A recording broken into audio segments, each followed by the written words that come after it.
What is up, hotties? Welcome back to another episode of Stay Hot. I'm Blaiden Kirk, joined as always by my two favorite co-hosts of all time in Matthew Spawnhour and Theo Ash. We have a great episode planned for you all on this St. Patrick's Day. As you know, we're going to talk about all the NFL free agency stuff that's gone on. It's been absolutely insane. We're going to talk a little bit of NBA and then wrap up with some March Madness. But before we get into all of that, Matt, Theo, how are you guys doing today? Doing well. The weather's nice out right now. It is. Yeah, I'm doing well too. Well, no, I could be doing better. I'm looking off to the side here because I've got March Madness, the Iowa versus Richmond game, which I would very much like Iowa to win here on the right-hand corner of my screen here. And currently Richmond is up 3, and I think they're shooting free throws, and that's not good. So there's a minute and a half left. So hoping Iowa can pull it out for the sake of my bracket, but if not, that's okay too, because at the end of the day, a good basketball game is a good basketball game, you know? I suppose that's true. My March Madness bracket is absolutely nuts. We'll get into that later, but if you've been following my What If series on Twitter and TikTok, then you might have an idea of where it's going. But before we get Matt, I see you're not gonna say. As always, nothing to say. I don't get the point of the What If series. It's just like an unfunny bit that I'm doing. I'm a little. What is it? I can't lie. Okay, I don't have no idea what you're talking about. The first one was what was the first? Oh, what if Deshaun Watson just sucks? What if he's not good? And I don't give like a reasoning or any. I'm just like, what if? Cool. and then the other one I did, which leads into March Madness, is what if all of the 1 seeds lose in the first round? That would be then all the 16 seeds would move on. Exactly. Yeah. And I saw that video, and that was pretty much was the gist. The 1 seeds would have lost. That is the whole idea behind the What If series. I just asked the question, what if? And, okay. Yeah. But reminder to everyone to subscribe to the YouTube channel. It is St. Patrick's Day, and I'm wearing green, and Matt's wearing green, and Theo's wearing kind of a yellow, it looks like, which is almost green. So, you know, we got like 5/6 of the way there in my mind. I forgot. I'm not Irish, Theo's guys. Close enough. Anyway. So it's okay. You should subscribe to the YouTube anyway, even though Theo decided not to wear green. All right, well, let's talk about some NFL free agency. I know so much has gone on. It has been just some wild stuff. So many people have said they were going to go somewhere, then decided to go somewhere else. But I think one of the biggest contracts we need to talk about is Von Miller getting $120 million over 6 years. He'll be 38 when this contract expires. But I think it's deserved. I find it hard to justify. Well, it's not seeing the end of this contract. First of all, he is not. Probably not. No, probably he's not. not. But in terms of but the Bills getting this guy for $120 million. I think that's the contract. I have mixed feelings about it. I understand it, but like at a point, a lot is still a lot. And you look at the Rams, right? And the Rams went and overpaid in a different way with different assets maybe, but they overpaid for Von Miller, second, third round pick plus $20 million or whatever they had to give him. Just for, 8 games, 10 games, if that, maybe 12. So like it worked for them, but with Von, I don't know. It's a lot. It's a lot. He needs to, and for this to be worth it, it can't just be like, we need him for the rest of the season. He probably needs to be worth it for the next few years, or still needs to be an elite edge rusher. And it's tough. I understand the aggressiveness, and obviously it's not going to go through 6 years, but still. Yeah, I think we need to view this more as a 3-year deal for them. Like, Chandler Jones, I think, is the other guy that you maybe look at and compare this to, who signed 3 years, $52.5 million with $34 million guaranteed. That's what he got with the Raiders. So 3 years, $34 million guaranteed there. And if you look at what Von got, you're looking at, you are looking at in the same kind of range, I think. And that seems fair to me. the Bills needed, I think, a pass rusher with more juice off the edge. I thought they would sign Chandler Jones. That was my projection for them going into free agency. Yes, they've spent a lot. I think they've screwed up a little bit, and they've spent too much capital on edge rushers over the past couple of years, whether that be taking AJ Espinoza in the draft and then last year doubling up with Greg Rousseau and Boogie Basham. It's just been, and now giving Vaughn this amount of money. It's like you can only have so many guys on the field at one time. Right. But when you think about the Bills' biggest needs, right, it's like, where else are they going to put these assets? Their offensive line's good. Offensive line. Their offensive line's good. Not really. I mean, they lost the Jaguars game solely because of their offensive line. Solely. The Jaguars are rushing 4, and it's the Jaguars, and they couldn't handle it. And it got better as the year went on, but it did get better as the year went on. But still, a lot of money and resources have gone into fixing that edge rusher position. And it's good now. I think Rousseau is a really good run defender, especially. Hughes still has a little bit left in the tank and is still useful, although he's not great. Jerry Hughes.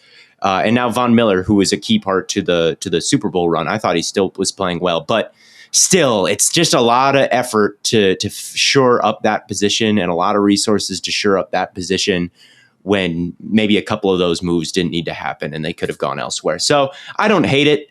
Like, none of the guys I have right now are real bendy, like ferocious edge rushers. A lot of them are like big and strong and powerful and can hold up, but they're not like, they don't have like a lot of juice, which is why I was mocking them Ojabo and mocking them Chandler Jones. But so I get the need, but it's not like this total slam dunk for them to get him for that much and to spend that much on another edge. When I guess, I don't know. I just think when I look at like the Bills' best players, right? It's like Diggs and Allen and Poyer and Josh Allen. Hyde. Oh yeah, Josh Allen. Yeah. Yeah. And I'm like, none of these guys are making their cap hit for this year isn't going to be all that much. So I feel like you're able to go out and put together that kind of a bill on somebody, especially someone of the caliber of Vaughn. They'll be really good next year. And they signed OJ Howard. So, I mean, they had Dawson Knox, and I know we're Dawson Knox fans here, but the Bills with Von Miller it is going to make their team a lot better. They had no Pro Bowlers last year on the defense, even though they had a really good defense. It's kind of a underrated, no-name unit there, perhaps. So yeah, they do have some room to kind of name. Now they have a real big name. No name defense. They will have the best safety duo in football. Which is the ultimate goal. But I think it's not that bad because it's like you do look at what they need to address, and you're like, are they in a spot now where they can't fix what they need to fix in the draft? Probably not. Yeah, they're fine. They're fine. Add an offensive lineman or two, and then you're rolling. Yeah. Defense was great last year, and you added Vaughn. Congratulations to Von Miller, the first defensive player to ever sign 2 $100 million contracts. Yeah, and I think he's a player that I think, as good as he's been and as good as he is viewed, and he's a Hall of Famer, he's still a little bit underrated all time. People don't maybe think of him in the pantheon of like the greatest edge rushers ever, but as far as outside linebackers go, he's the best I've ever seen. So he's really good. It's hard to think about someone like in the time that we've been watching football that has been as dominant for as long as he has. Vaughn, JJ Watt, and Aaron Donald. Those are the big three. Those are that's the big really three. it. But Vaughn was not the only guy that signed a big deal. Randy Gregory was gonna return to Dallas, but instead opted to go to Denver. And Dallas is having a brutal free agency period. They're not doing good. They're not doing good. To give away Amari Cooper, and not being able to re-sign, Connor Williams or Lyle Collins, or they wanted Randy Gregory back, but they got cute, I guess. We don't know exactly what happened and weren't able to. Then they were big after. Well, they were trying to get Vaughn, and I guess they didn't. Or so apparently, Vaughn was. I thought Vaughn won. He was posting stuff on his Instagram story. I don't know what Vaughn posted, because he was like, "Do you think Denver would give me my old locker back?" So it sounded like he was going to take a discount to go back to Denver, but then that didn't happen. There's a bunch of things like Vaughn like people posted on their Instagram story. Like Chandler Jones posted this video of him walking into US Bank Stadium, the Vikings stadium. Like he was walking through the Vikings stadium, and all the Vikings fans were like, "Oh my God, why, when you're a free agent, would you post a picture of you like as a Viking?" And then he signs with the Raiders. So it's like, I guess you can't always. Sense. I guess you can't always trust these cryptic Instagram posts. But no. Anyway, they're just trying to throw people off. I mean, I don't know. I think the Cowboys are in a pretty bad spot. From what I heard, they screwed up with Gregory. It was their fault. Yeah, and they just tried to get like word for word too cute with however much they were trying. He like took a discount to go back there. So they've pretty much only lost. Now they got to address the offensive line, and I think they're still fine at receiver, but I don't, off the top of my head, I don't think I could tell you who the third guy there is. I thought they were going to bring back Cedric Wilson. Yeah, and then they ended up not bringing back Cedric Wilson. And now, he their defensive line needs a lot of work. So it's just, I thought that team had a pretty nice all-around roster. And now they've gone from that to they need to hit on some draft picks. Yeah, and it's Noah Brown is their third wide receiver. He had that crazy catch at Oklahoma for Ohio State in like 2017. It's looking like Tyron Smith is still there, and he played well last year, but he's old and he's been injury prone. So how much can you trust him? Then it's Tyler Biazdes, who's okay at center. Connor McGovern, who's an all right guard. I think you can move on from Connor Williams with Connor McGovern there to take that spot. I think that's all right. Then it's Zach Martin at the other guard spot, who again is a perennial all-pro candidate. And that's all right. But then it's Terrence Steele at right tackle, who was just awful 2 years ago, a little bit better last year, but still as a starting tackle for you. So honestly, the offensive line, if Zach Martin and Tyron Smith can still play at a high level, it's not the worst unit in the world, but still, it's one injury away from being gross. It's one injury away from being kind of gross. It's the worst it's been for Dallas in a long time. They've had a good offensive line since as long as I can remember.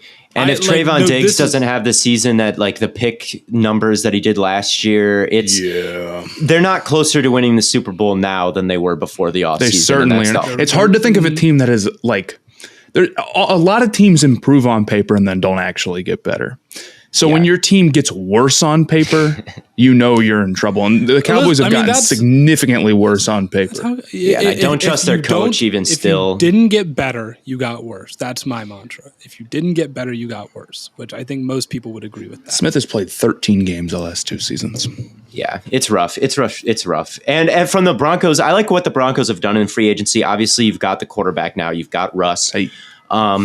And I think DJ Jones was a guy who stood out to me when I was watching the 49ers. I thought he was really active and he was stout, and he ended up with a lot of tackles for loss, really stout run defender. And with Gregory and Bradley Chubb coming off the edge, Shelby Harris is more of a pass rusher.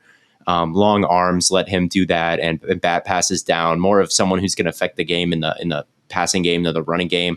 And you don't really need that when you've got those two off the edge. You'd rather have someone more stout. So to get DJ Jones there, I think is a good move for them. Underrated signing. And then Randy Gregory had a phenomenal year last year. I thought he played at I thought he had a Pro Bowl caliber season when he was healthy. He was hurt for a couple games, but really a big part of one of the best defenses in the league last year was Randy Gregory. So to get him and to have Chubb and DJ Jones, and you still got Surtain, who was a lockdown corner in his first year, and Justin Simmons. It's looking good. I like the free agency they're having. They haven't lost anybody big. They've gotten Russ. I still think like first-time head coach, first-time defensive coordinator, first-time offensive coordinator. It's a lot.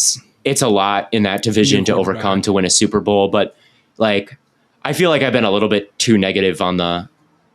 It's like if this isn't a good off season, if this isn't like we're going to be way better next year for the Broncos, then what is? Yeah. So I mean, it's good. It's solid. They'll make the playoffs. I feel pretty confident saying that. Richmond just beat Iowa, by the way. That's the biggest upset so far. The Spiders. How do you feel about Spiders as a team name? I always think it sounds weird. I think Spiders. It's a little gimmicky. I don't know. It sounds like a fake You know how if you play NCAA 14, they have like the FCS teams that are just generic and they all have those stupid names. Like one's like, they don't even have names, but they have the logos where you're like, that is not like one of them's like the toxic symbol, like the radioactive symbol. That's how I feel about the spiders. It's like, that's not which is weird because there's dumber mascots than that. There's a dumber mask, but for some reason, spiders just seems a little weird. You know, what would be a good bug? A good bug mascot would be a grasshopper. I think that's a good mask, like the grasshoppers. There's the spiders, and then in the G League, there's the Mad Ants. The Mad Ants, that's a little different. It's and that's the thing. It's a G League team. It sounds like a G League team. Maybe I'm betting too much on the spiders. Maybe I am too. I don't know why. It's like spiders is just like such an under. Who was the quarterback? Kyle. Oh, Lauletta. He's in the USFL now. He's in the United States Football League. I think that he is. Is he playing for my Pittsburgh Breakers? He might be. Anyway. He said, my Pittsburgh Breakers. One more edge. We're talking about, go ahead, Billy. Yeah, I was going to say, the other team that we really need to hit on, and a team that I thought before they made this move, before they got Chandler Jones, the Raiders were kind of in that bottom tier in free agency. They had not really done anything. They were kind of sitting with the Colts and the Bears in the realm of teams that just weren't doing anything. And then they got Chandler Jones.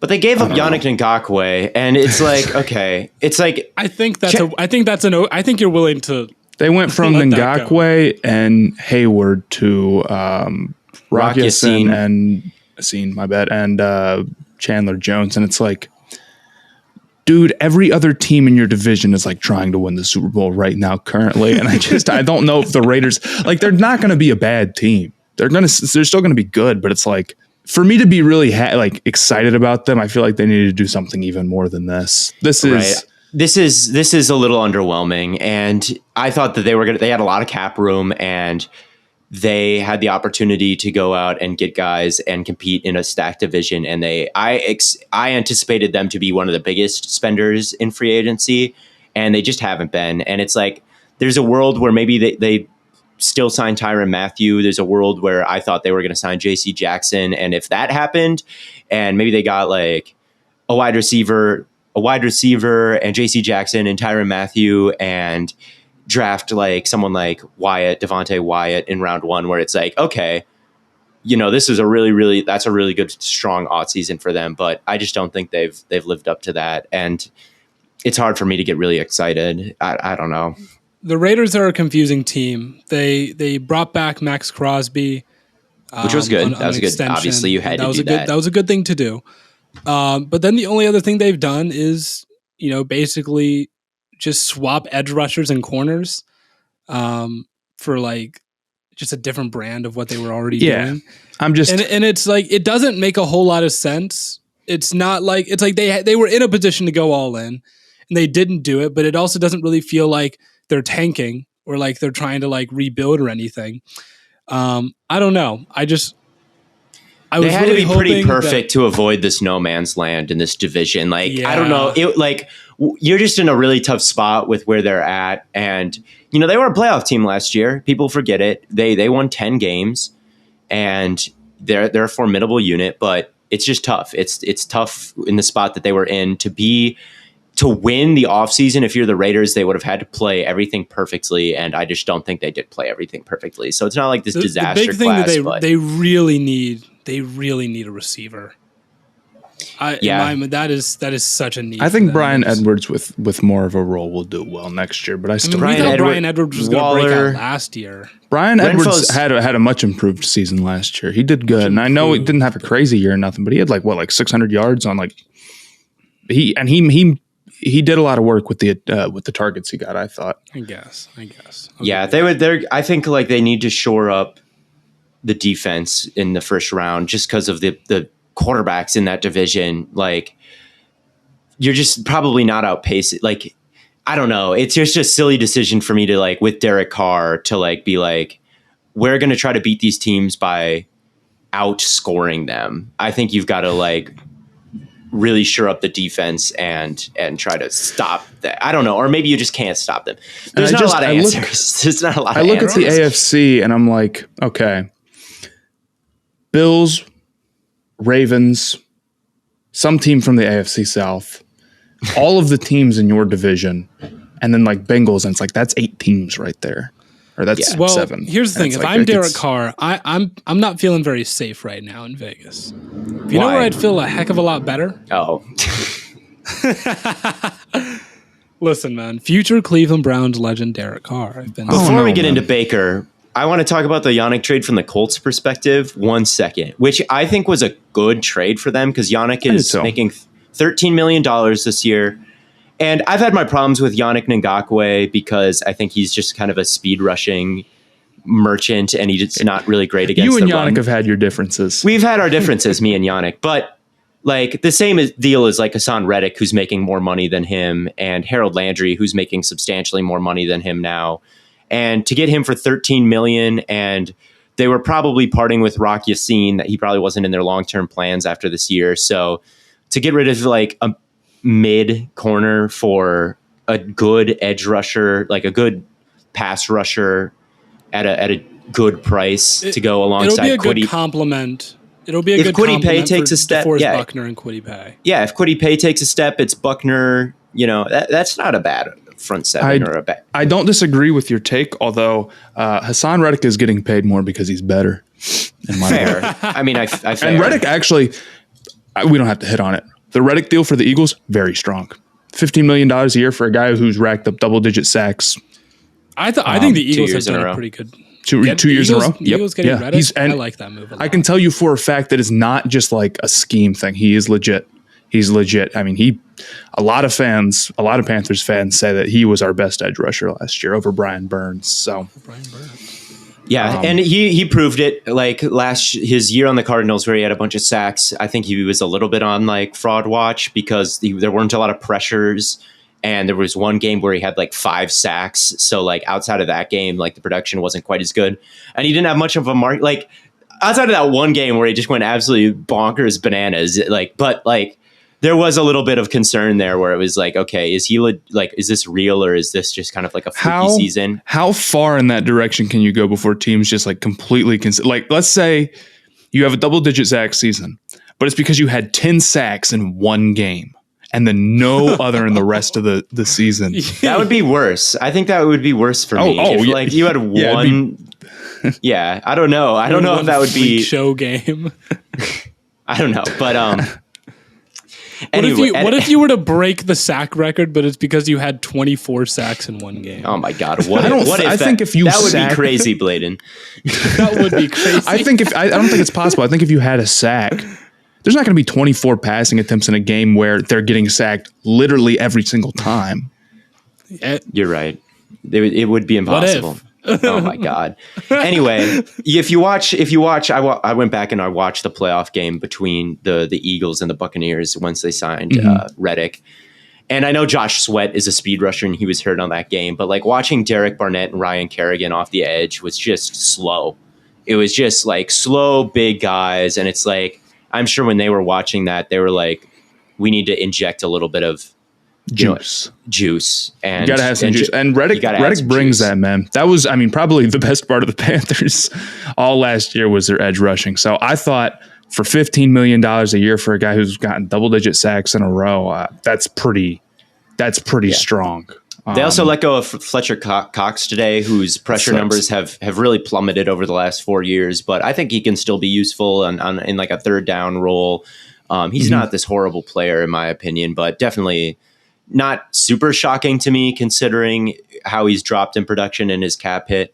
It'll be interesting to see where he lands. But yeah, the Eagles front seven is just a little bit old. Where? I know exactly where I'd like to see him land. Are you going to say Cleveland again? I swear to God. I am going to say Cleveland. It's a great landing spot. Cleveland lost has their other entire interior defensive line. Yeah, they have other issues like they tried to trade for Deshaun Watson. I don't know if it was Watson or the Texans said no. And then Baker was like, just trade me. And the Browns were like, no. Like, I think that's that was so funny when I got that notification that they're just like, no. They're just like, you don't have leverage like that, man. Sorry. That shit is so funny. But, this opens up a really good opportunity to where, like, if the Browns wanted to make a move for future Cleveland Browns legend Derek Carr, it's there. Baker wants to go somewhere, why not send him to the Raiders? I don't know. Can I ask you a question, Blaiden? Yeah, go for it. How many good players are in the Browns front seven? Not many. It's pretty weak. I mean, it's like we brought Myles back Garrett is Anthony the only Walker. defensive line starter coming back. No, Myles Garrett's coming back. That's pretty much it on our defensive line. We have Jeremiah Owusu-Koramoah, who I like a lot, and we have Anthony Walker coming back, and I think Jacob Phillips. And Jacob Phillips isn't that good. And Anthony Walker really We're already isn't naming that good. players who you don't even think are good. That's what I'm saying. Like my point is okay, that no. I remember I don't like listen to that many podcasts, but every once in a while I'll listen to PFFs, like NFL podcasts, and they were talking about Anthony Walker, and they're like, he had a breakout season on last year. I'm like, in what world was that a breakout season? I don't know. He was late to the football every play. I think the Browns are always like labeled this team that's like has this stacked roster, and I just like in a Watson trade, if they had to give up multiple guys, that roster would be not that good. I think.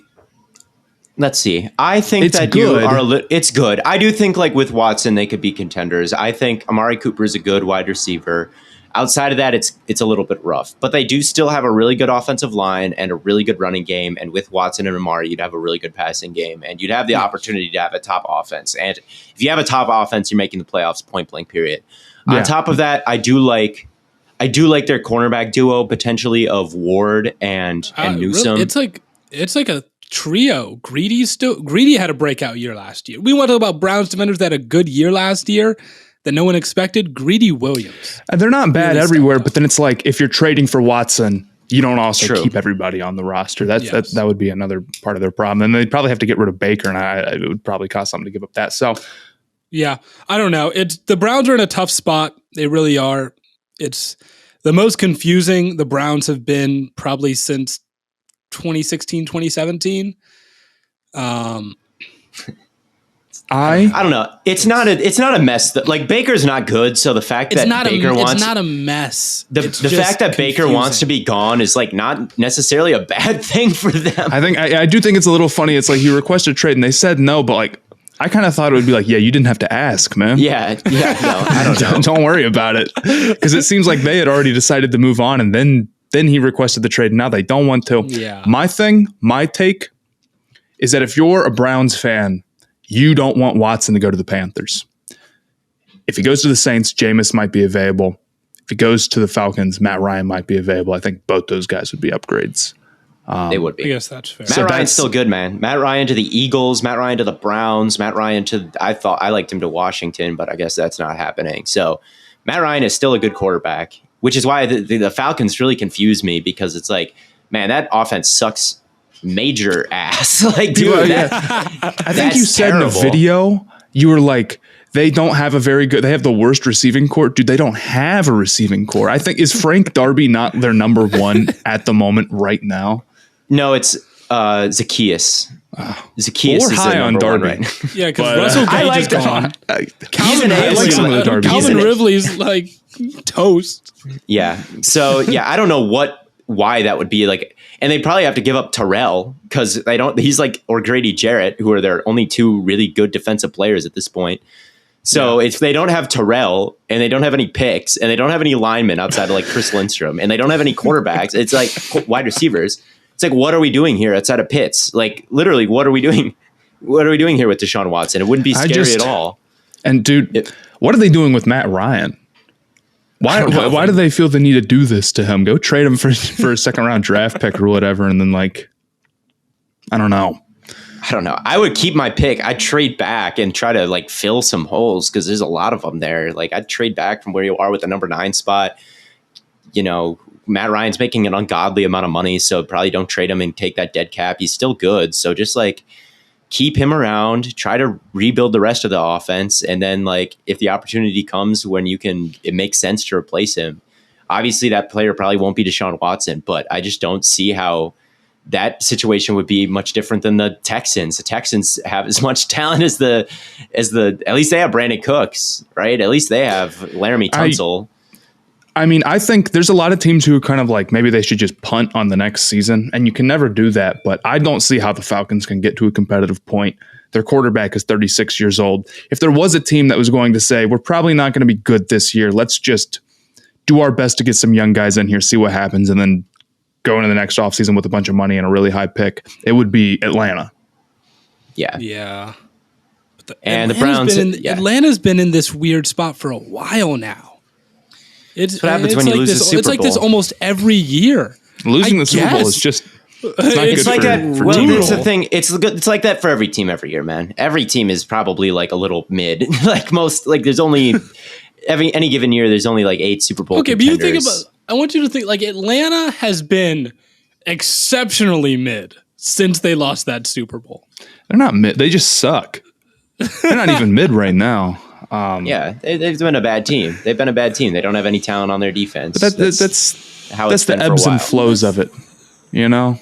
You're good some years, and then you go to Super Bowl run, and then you get bad because you have to be aggressive to get there. Yes, but like I don't know. I feel like they've been bad for a while now. I thought maybe they had a chance if Kyle Trask was the starter in Tampa, which he's not anymore. After our last podcast, Tom Brady so kindly unretired. Barring any crazy quarterback competition results, Tom Brady's starting all their again in free Tampa. agents got re-signed, so Tampa's looking pretty strong. In a world where Darnold was the Panthers starter, and a world where like the Saints were to lose Jameis, like then it's like, okay, maybe the Falcons, if they hit on their number 8 pick and make some free agency moves, maybe, but that's just not happening right now. So can I give a hot take? Yeah. Sure. Tampa Bay does a better job of working around the cap than the New Orleans Saints do. Interesting. They have kept a championship level roster together while paying a quarterback big money. This is the 3rd straight year they've basically, or 2 years in a row, won a Super Bowl and then twice. They have not lost any ground at all. Yeah. The Saints, on the other hand, they start with a whole big bunch of money over the cap, and it's like, oh my God. So when they end up getting under and they only lose a few guys, it's like, oh my God, that's so impressive. And they're not even paying a quarterback anything right now, and they didn't even make the playoffs last year. I think what Tampa's doing is just as good, just without the big scary number at the start of the offseason. Yeah. Yeah, I would agree. They're doing a great job. Other moves, just quickly, I think Allen Robinson to the Rams. I don't know what this means. Like, the Rams. Dude, how many receivers? I would guess it means Odell is gone, right? But that's the report was that they're also trying to get Odell. And it's like with Odell and Robinson, it's like both you guys are going to be behind Van Jefferson. And I just don't know if that. No, actually, the player I thought of first, like say Odell comes back, dude. This team spent a 2nd rounder on Tutu Atwell, and he's going to be fighting for his life to make the roster. What was the point of all that? I don't know, but they probably didn't think they'd have Odell and Allen Robinson. I guess not. Kupp, let's see. The Rams, Kupp is not an X receiver. He's in like almost a Y tight end type of role a lot of the times, or an S in the slot. Woods is also kind of like a guy who they'll insert into the running blocking or keep him in the slot. And Odell was their X. He was the guy who, you know, if Cooper Kupp wasn't open over the middle, they always had him on the one-on-one. That was the X receiver. And he's probably going to be out a substantial chunk of next year. Woods doesn't necessarily always fill that role, and Van Jefferson does. Van Jefferson, like when Odell got hurt, you saw Van Jefferson try to take that role, and it didn't really work for them in that Super Bowl, and the offense just ground to like a screeching halt until the final drive when Cooper Kupp, they just said, we're throwing it to you no matter what. So I get that they need to upgrade, like even though they have all these wide receivers, that X role with Odell hurt is still like up. I know Van Jefferson is like kind of nice, but like for him to be your starter, like in asking him to win one-on-ones against like number 1 corners a lot, it's not ideal. So Allen Robinson, I think, is a good get for them. And it's not like all these wide receivers are all filling the exact same role. So I get it, but it's like, what does Odell do when he comes back then? But like, I mean, did they not also spend a 2nd on Van Jefferson? They also did, yeah. And this team is invested, I mean, all the way down to wide receiver 6. And I the guess Rams don't know what they're doing. The Rams, they're clueless. Clearly, they're clueless. They will. They've got never way win too a many ring. good receivers. No, but I just, I guess they're going to spread the ball around, and there's worse things than that. Yeah, there are. Anyway, it's a weak NFC, man. Everyone's going to the AFC. Vaughn is in the AFC now, and Chandler Jones is in the AFC now, and everybody's going to the AFC. Wilson's in the AFC now. Who else is in the AFC? It's a lot. It's a lot of guys going to the AFC. Also, one more thing. Shout out the Jets for signing Uzoma and Tyler Conklin, 2 underrated tight ends. Their offense is going to be very dependent on their success, I feel like, and they just had no tight ends last year. So the fact that they are able to do that now and run through their tight ends, which is what they've wanted to do but haven't been able to do, is going to be a slept on addition. They're probably next year's Bengals, because I don't think they will be next year's Bengals because I don't like their quarterback. And to be next year's Bengals, you truly have to have a quarterback that Theo Ash doesn't like. So they probably got the best shot. He has to fail the Theo Ash vibe check. They probably they could be in position if they were to draft a really good wide receiver at 10 or 4 to be a decent roster, but I think their quarterback will hold them back, which is... And aren't we mocking them to pick Drake London or something? I mocked them Traylon Burks, but yeah. So I like all those guys. So, but I figure we can hop into some NBA stuff because there has been some recent news going on in the NBA. There have been some players to go on some recent hot streaks, in particular, a very special point guard that I think we all know and love, who over the last 8 games has been shooting 50% from the field, 40% from 3, Kyrie, and 31 points per game. De'Aaron Fox. It's a hot streak. It is a hot streak. My hot take about this type of stuff is that anytime I see in the last 4, in the last 6, in the last 8, in the last 10 games, it's just a hot streak. It doesn't really. I'm looking at the Kings. I'm looking at the Kings record. I'm looking L W L L L L W L W. He can't do it all himself, man. What's he supposed to do? He can't. I'm not saying any of it. But it's funny because they went all they were buyers at the trade deadline to go make a run at maybe the play-ins or something. I don't know what how that many was. games under, because the Lakers are 11 under 500, and I'm pretty sure are the Kings even in striking distance of the play-in? 21 games, dude. This is this is the 13 seed we're talking about. Yeah. Listen, right. Man, I know you hate on the Kings. It's not hate. It's just This is people Kings slander. It's no, I don't know. I don't slander the Jaguars for saying that they're not. I don't see it with Sacramento. I look at their team. I'm like, what are they? Do they have an elite perimeter creator? Probably not. Is their best player really that crazy good compared to other teams? Yes. Not really. Are they great defensively? Not really. Is their spacing good? No. Yes. What is it with that team? They have De'Aaron Fox. That's what it is.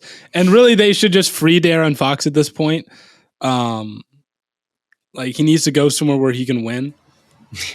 Well, they had the opportunity. They were like, do you want to move? Fox was a guy that got calls for at the trade deadline, and they said no. Yeah. I assume that means they think that he is a potential superstar that they can build around. They're right.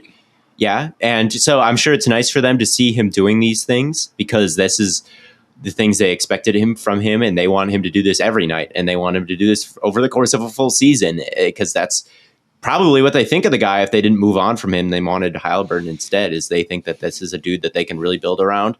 He's doing everything that they want him to do right now, and they're still losing. So I think that the Sacramento Kings are the Carolina Panthers, right? Because the Panthers, they want to their big thing is we want to be competitive now. We don't anything other than being mediocre. Let's go. Let's fight. Let's go all in every year. There's no reason not to do that. And then it's they go all in, and you're what is this team doing? This team's trying to be all in, win now, and they're terrible. Same thing with Sacramento. This team is desperately trying to just go all in enough to make the playoffs, and it just doesn't. They're not even close. So I kind of feel the same way about them, where it's the Halliburton trade was just a mistake. Yeah. Looking at some other teams right now, I'm looking at the Timberwolves right now, and they're on an absolute tear. They just put up 124 against the Lakers. They just put up 149 against the San Antonio Spurs. That offense, man. It's been a long time since they've scored less than 110 points in a game. We've got 129, 138, 135, 124, 132, all in the month of March here. So, and they're still in the plans, dude. The West is brutal. It's scary.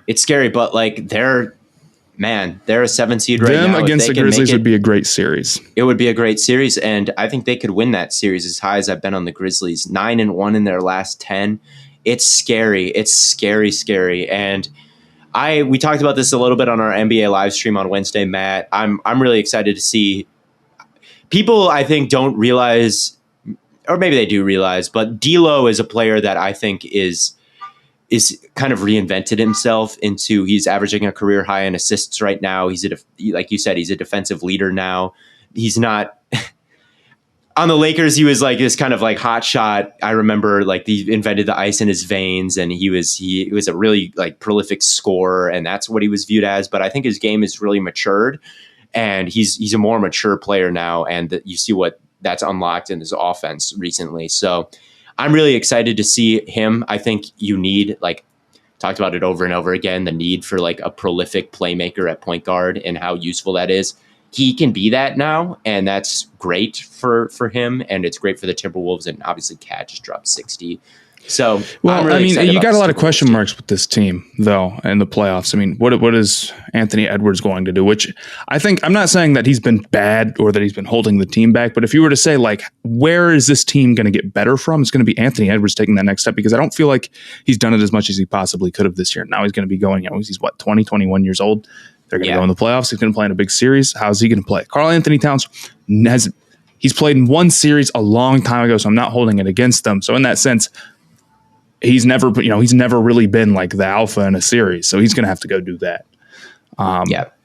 Which is why I think the Grizzlies is a really interesting matchup for them, because the Grizzlies, I mean, I get that they were in the playoffs just last year, so I guess maybe it is unfair. They're also like, they don't have any team, even though they're also very young and they're green and they haven't made a run either, and they've got the expectations now as a number 2 seed that you're a finals contender. So I think it would be very interesting to see them. It's kind of the two opposite ends of the spectrum, where it's like, the Timberwolves are really behind schedule since they've drafted Karl Anthony Towns. Like, how is this only the second playoff series they've made with him? Whereas, like, the Grizzlies are the 2 seed in Ja's 3rd year, so they're way ahead of schedule. And I'm amazed Cat has stayed in Minnesota as long as he has, because they had like 2 overall picks, and like they had Andrew Wiggins, who was supposed to be coming in this like best player in the league potential. Like, you were supposed to be the best player in the league. That was Andrew Wiggins. That's Maple Jordan or whatever it was coming in. And Cat was a really good as a rookie and also really hyped prospect. And when you got those two together, that was supposed to be insane. That was supposed to be like, oh my God, this is the team of the future. And it wasn't, and it wasn't, and it wasn't, and it wasn't, and it wasn't, and it wasn't for years and years and years and years. And the only time it was Jimmy Butler. And then that ended with him calling the whole team soft and storming out and beating them in a practice with the 3rd strings.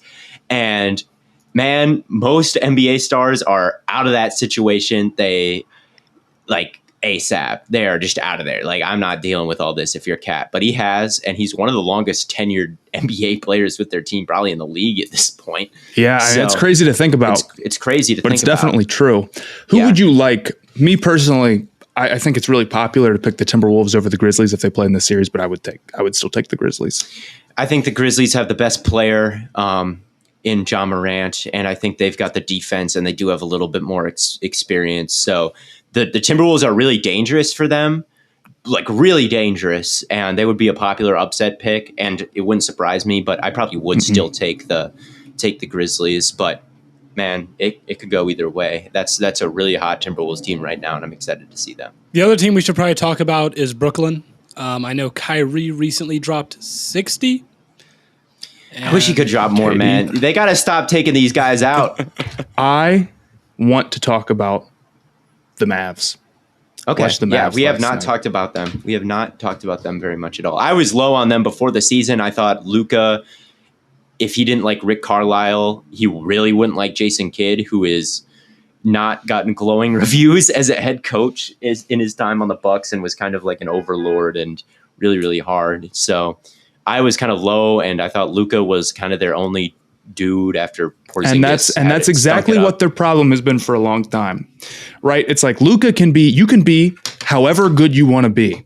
If you are the only option on your team, you will not go win playoff series. You won't. You can't do it. It can't, like, not consistently at least. And that's why, and you've been watching the Mavs Clippers series 2 years in a row. Luka's great. Where is anybody else? It's like, where's the second option? And there's some guys that they've got there. Dinwiddie is maybe not the second option on a championship team, but I think he is a pretty big upgrade from what they had in Porzingis. They crushed that trade. Dinwiddie, since he got traded, has been playing like the Dinwiddie we expected the Wizards to get. And how nervous that would make me for the Wizards aside, considering that a guy leaves their team and instantly gets better.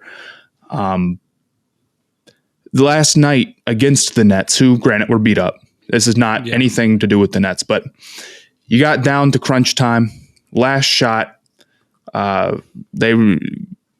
Luka gets, they have a pick play, and Claxton comes on to Luka, and then Kevin Durant comes in and doubles him, and it's too late in the shot clock when Luka passes it out to Dinwiddie, so Dinwiddie has to take a terrible contested, well, not a terrible shot, obviously, because he made it, but had to take a contested shot. I don't care what anybody says. That's a bad shot. I don't care what anyone says. It's a bad shot. But the Nets defended it perfectly, and they forced the Mavs' second option into a contested shot, and they made it for game.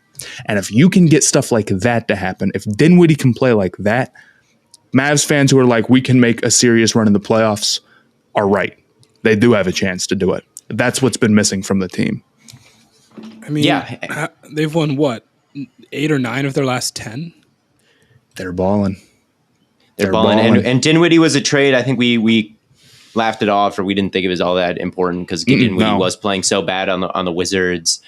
And, they got Bertans, who's just a horrible contract for Porzingis, which was a bad contract. So it's like, the money isn't even like this big upgrade, but to have a bucket, because Porzingis he's not a hooper, and they got a hooper in Dinwiddie, and I guess Dinwiddie just has that dog in him, which we didn't account for, that ball don't stop mentality, where he can actually like create by himself when Luka's off the bench, or when Luka's off, or when Luka's on the bench, or when Luka's off, or when they force it out of his hands, they actually have someone. And Brunson, I've been singing the praises of Brunson all year, and I think that he's an underrated guard as well. So it's coming together a bit for them, more than I expected. Mm-hmm. Kid has not sabotaged them yet.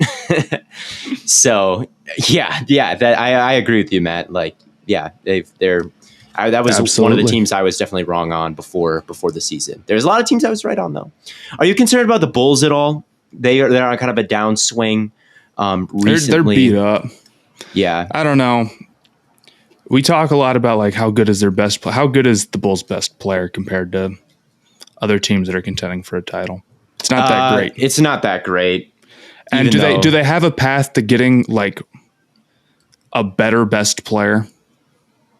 No, and it seems it would be very they're difficult. In a very hard spot to be competitive for a title. Yep, they're a very good team, but I know they're a good team. They beat the Cavs. They have to be a good team. And the Cavs have fallen off a little bit too without Jared Allen recently, and all of a sudden in an East that's so close, you can't afford to slip, man. And all of a sudden you're in the play-ins, right? Like the East is so close. And Jared Allen, who knows when he'll be back, but that was a really key piece for them, clearly. I mean, he was in the All-Star game. Obviously an All-Star is going to be a key piece. So that's a team that was vastly overperforming. All of a sudden they're the 6th seed with the Raptors knocking on the door and the Nets knocking on the door, like right below them. So all of a sudden the Cavs are in the play-ins. Yeah, I guess they are. So that's I would be so. The Cavs are beat up, and they have the tiebreaker for the 6th seed. But yes. Toronto's on a 5-game winning streak. And then if you're the 7th seed, you know who you play in your first play-in game? Like Brooklyn. Bucs. Yeah, true. And it's just like, and then you're playing, and the Cavs have had just an amazing season. And you can see how if they don't get healthy quickly, they could just miss the playoffs, it's insane. It would bode well for LeBron going there next year if they were to miss the playoffs. But it's also, I mean, they traded away their unprotected pick to the Pacers for LeVert, unless I'm mistaken. So it would be tough. I think that, you need a lot to happen for that to be the case, but it's far, far, far from unthinkable. Yeah, that would be really poor. That would be really bad if they were to do well, miss the playoffs, do well in the lottery, and not have that pick because of Karis LeVert. And man, we talked about it before. The Pacers rebuild, it's in a good spot right now with Halliburton and that pick, which may end up being better than they even thought it could ever be. With the Cavs maybe falling off a little bit here. So yeah, for sure, a lot of interesting movement in the NBA. A lot of interesting. Celtics they blew the brakes off the Warriors last night, did they not? Yeah, they did. So, that's the other big thing we got to talk about. Curry. Yeah, he is now hurt and may not come back until they're optimistic that he'll be back for the playoffs, which is talk for they are in trouble. Yeah, that is not good. Yeah. And Draymond's been banged up, and he's coming back. Did Draymond play? I know that Steve Kerr had that. So he did play. Yes, he did play. He had 8, 3, and 2. But we've seen a Warriors team with Draymond, Clay, Looney, Porter, Poole. Oh man, that's And in this West, which is so great, like as we said, you might get the Timberwolves in the first round, or if you fall, you may even get a tougher opponent. I don't know what the timeline is, but right now, if they would get the Nuggets, and if the Nuggets would get Murray back, and Curry is coming back banged up, or if he misses games, they are cooked. That is going to be it'll be an incredibly tough series. So that's something to watch. And they were 4-6 in their last 10 anyway, post the All-Star break. Curry has been in a shooting slump, as he started as this MVP candidate, and he has just not been that recently. And he was run away for MVP, and people if it was even close, they would have given it to Curry. They wanted to give it to Curry, and I understand. I'm not saying it's some horrible thing. And ever since that 3-point record, man, it has just not been. It's just not been that level of play. Yep. Very poetic. Very poetic. Well, I think, it's with Curry, it's the whole thing is the gravity. Curry can't have a bad game because of gravity. And to an extent, that's not 100% wrong. But at a point, it's if you're going to be our best player, you got to make the shots consistently. Yeah. Especially when you get in the playoffs. So I'm worried about the Warriors. Speaking of playoffs, maybe we should get into some March Madness. And speaking of March Madness, maybe we should talk about Underdog Fantasy. But I thought they were Blaiden. I thought they were a football thing. There's no way. There's March Madness? There's March Madness for them? There is no way, Blaiden. Wait till you hear this. First of all, they're the fastest growing fantasy app ever. And, with Underdog, you can draft a team in just minutes, like a dream team. March Madness is here, and the quickest way to get on the action is with Underdog's Pick'em game. You can pick the over or the under on 2 to 5 different player stats, and you can win up to 20 times your money in a single night. Imagine you put, $5, and you win 100. I'd take $5 to win 100. If your bracket's already busted, this is a great way to get back into the tournament. You can use the code STAYHOT, sign up, and get your first deposit doubled. But let's get into March Madness. Gonzaga's going to lose they're up by this 5. game or next game. No, they're cooked. What if all the 1 seeds lost in the first round? Well, it can't happen because Baylor already won. But Gonzaga. I picked Gonzaga to win it all. Why would you do that? You picked the team that never made the Final Four. You picked the team that's never made the Final Four. But that's a better pick. Who cares for? I can't, because it's like this.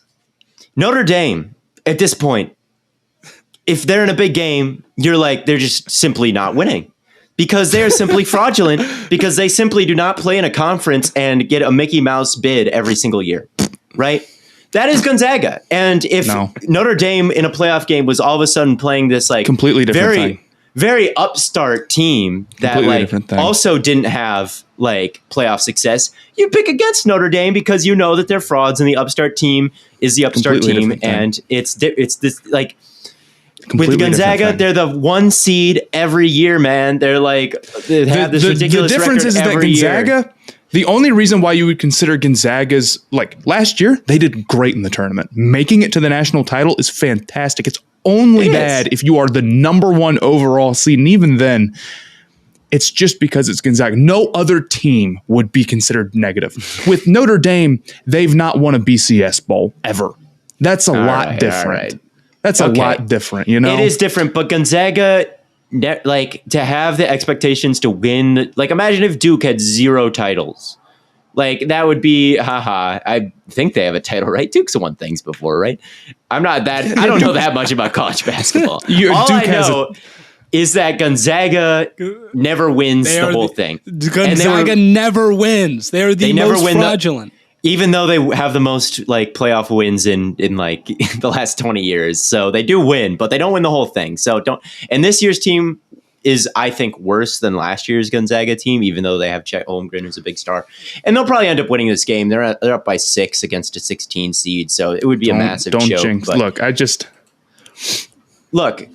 but they were not my pick to win the whole thing. I had Duke coming out of that, not conference, but section, whatever you want, that region. So I had Duke coming out of it, but I had Gonzaga going to the Elite 8. I don't think that they're in massive trouble to lose this game, but it's not a great start for them, you know? So that's my whole thing. They're going to go through the adversity now, win the games by a lot later.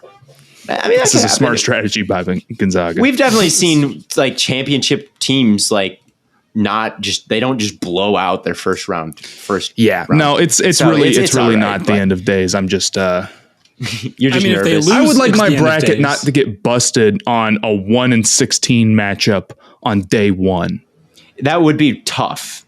It would be tough. I've gotten so many things wrong already. My bracket's not busted, obviously, but in our bracket challenge, I've got to be there's 300 something people in there. I've got to be near the bottom of that. The goal is I never look at the goal to I'm going to go pick which 15 seed is going to win. It hardly matters. Who cares? A 15 seed isn't going to go make some run to the Elite 8. All your points are in the late rounds. You just want to the goal is to get if you can get the national champion right, that's half the battle. It is. And speaking of the late rounds, guys, we don't need to go through everything, but who's your final 4? Who's my final 4? I really thought about putting a 16. I really thought about going 16 seeds in the final 4. I had Gonzaga. Okay. I have Kentucky. Okay. I have Houston because I want to be a little different. That's a good sleeper. I think that's a good sleeper. And then I have Kansas. I don't like to go too crazy with the final 4. I don't either, although I'm a little bit crazy. I went absolutely off the wall. What did you do? So I had all the 16 seeds winning in the first round. Because what if? What if? And then after that, I decided that I was going to bet on teams that had really a lot of points off turnovers, lots of blocks, and lots of, what was the other defensive thing? I can't remember what it was. So my final 4 ended up being Memphis, St. Peter's, LSU, and what was that? Is it Seton Hall, right? Yeah, it's Seton Hall. Yeah, Seton Hall. We'll see. I'm with you with LSU, though. I have LSU in my final 4. Look, hey, people don't understand this. I picked them to go far, and everybody's like, they don't have a coach, Theo. You don't understand. They don't have a coach. No, they you don't do. Understand. It's an interim head coach, even better. An interim head coach, and you don't get it, guys. Interim head coaches are the most dangerous thing in all of sports. It's a secret. I have never seen a team after firing their head coach lose their next game. It never happens. Every time a coach gets fired midseason, I don't think it happened with the Jaguars because they were too far gone. But I think they won the game after that. When Urban Meyer just up and left. So, but outside of that, interim head coaches, look at the Raiders. No one had them as a playoff team. even when Gruden got fired, and it's like, okay, there's nobody's there. Guess what? They rally around the nobody. It's wounded dog. What is it? Wounded tiger theory. When like one person gets hurt, everybody else plays harder. Look, when your head coach gets hurt, it's a different energy, man. It is a different energy. And I think they were kind of underseeded as a 6 seed anyway. We've got a new, it's like a substitute teacher or something. Like all of a sudden you're playing loose. You're playing with no expectation. You're playing, this coach is willing to maybe like do some things that the other coach wouldn't be willing to do, and maybe let the players like kind of do what they want to do. And it's there's something about it, man. Something about playing on a little bit of house money. There's something about playing on a little bit of house money, and they're a good team playing on house money right now. I am an LSU. This is definitely the podcast is gonna come out tomorrow, and the LSU is gonna be out of here or something. But you're going on this speech. They're losing by 25. They're losing, and then they just get blown up by it. I don't think so, though. I have LSU in the Final Four. That's my rousing. Rousing speech. I have LSU in the Final Four. Who do you guys have winning it all? Who do you guys have winning? But wait, my other Final Four teams. Wait, Tennessee. They won the SEC championship game. So I don't know. I think they're good. They're getting hot at the right time. I like Tennessee and LSU. And then I've got Duke. As my logic is, it's Coach K's final run, and they're going to be playing hard. They lost, I know, like some games to UNC, who's absolutely destroying Marquette as we speak. So UNC might have been the cool sleeper Final Four pick. Yeah, maybe it would have. I mean, they're blowing Marquette out of the water right now. But anyway, they're getting hot too right now. But I think people were sleeping on Duke a little bit, like because they lost and it's Duke and everybody hates them. I think that they're going to be motivated to come out of I don't think it's the strongest region that they're in. So I've got Duke coming out of there. Then I've got Baylor, and I've got Tennessee. Then I've got LSU, and then I've got Tennessee versus Baylor in the finals. And I got Tennessee winning, baby. They're getting hot. They won the SEC, and everybody knows the SEC just means more. So if you win that, you're all good. Yes, that's a football thing, but I don't care. I'm a football guy. It's true, at the end of the day. For years, completely unrelated, but for years and years, people whine and cry about the SEC getting like special treatment because they always have the higher ranked teams. It's actually because the teams in the SEC in football are better, and that's why they're ranked higher, because that's the best conference. The athletes they get. Better athletes. The coaches, they're better. They're all really good down there, actually. They're ranked that for a reason. Actually has really good football players. But yeah, Gonzaga's pulling away now. They're up by 12. Tough. So, breaks my heart. Both of my 16 seeds falling apart today. We just got a bomb that Eli Apple is re-signing with the Bengals. We just got a bomb from our producer. Stay hot, bomb. This is going to be reported tomorrow. Anyway, who do you guys have winning the whole thing, and then we'll wrap it up? LSU, baby. Go Tigers. Go Tigers. Go Tigers. Go Tigers. Apparently, there's some like debate about whether or not this report is true, but apparently Watson chose Atlanta. What? God, that looks so bad for me. Because oh god, now the podcast is ending. But I said they just were in on him. Now they're saying he's not made a decision. There's been some fake reports, but Albright was tweeting about it and whatnot. And Albright was talking about Atlanta. No, he was talking about how it was fake. Oh, Albright's legitimately like. I think he has pretty good inside info. I haven't noticed him being like way off base or anything. He's not way off base. He can be a little bit of a big ego sometimes, and people when he gets things wrong, and everybody gets things wrong, people really like take victory laps on him. Everything we say comes true. He's had some like weird stories sometimes. Like he'll tell like these like that I think may not be true. I don't know. I have weird thoughts on Albright. Maybe anyway, but I do trust his analysis. I do trust if he's saying it's fake. I do think that he is plugged in, I believe, but I could be wrong. Maybe. Anyway. Yeah, I agree. By next podcast, we'll probably be discussing Watson to somewhere. Dude, I hope so, man. Yeah, like at this point, I'm just tired of it. I didn't want the Browns to get him for non-football reasons. But at this point, I just want it to be over with. So we'll see. I don't know. Otherwise, I think that pretty much wraps things up for us. Unless you guys have anything else. I think I'm all good. All right. Good, because I'm all good. That pretty much wraps things up. As always, tons and tons of content coming away on all platforms. We'll be back Monday to react to what's been going on in March, what'll be going on in March Madness at that point. We will probably have Watson news to report on.